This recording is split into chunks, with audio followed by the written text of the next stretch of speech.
Welcome to the Grassroots podcast, where we read and analyze a Grassroots article every week to make sure you guys get through those morning check-ins for English. I'm Matt Schoenberg. And I'm Cody Big Papa Bryant. What do we got on the docket for today? Today we have an article called Filed Under Part of the Process from author Kayla Scott. Sounds like a good one's on the docket today. It is. And now let's dive into what this article is and get some analysis of it. Well, I'm excited to say at least. Big Papa, this article is a great one about chat as a whole. The article starts with the author Kayla Scott talking about when she first learned about chat. She said her mind was blown. Seems like a bit of a strong reaction, but go on. Well, she was saying how her mind was blown and how.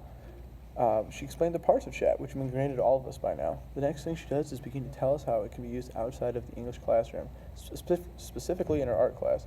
This is where things start to really heat up. She goes into how chat connected to the assignment. Well, it seems like we're going on a trip to the electric factory with how good this article is. Hope you're wearing your rubber boots, because right you are. She talks about how she immediately recognized the rubric for her art project, which was to create 3 sculptures from non-traditional materials as a genre.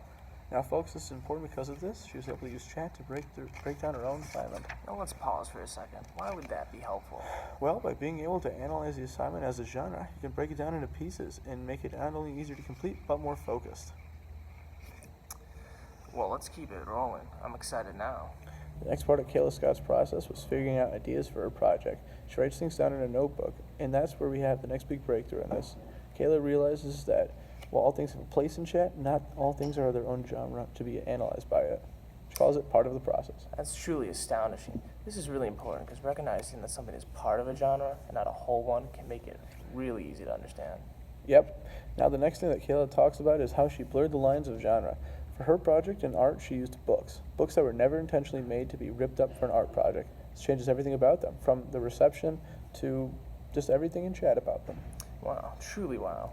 Now things start to come together. She begins to talk about how she will critique one of her classmates. She talks about, she takes notes on her project and identifies the notes as part of the process and not a genre itself. I'm truly mesmerized by this article. Finally, she goes into grading and the genre that is. Again, she stresses how different rubrics can be, project to project, with chat analysis, and you can see what someone wants. This article as a whole was a great article because it gave insight on genres and chat. This was important because through this article, you can see that chat can be used for even the most obscure thing, art. Not only with this article, you understand the genres encompasses everything, but not everything is its own genre.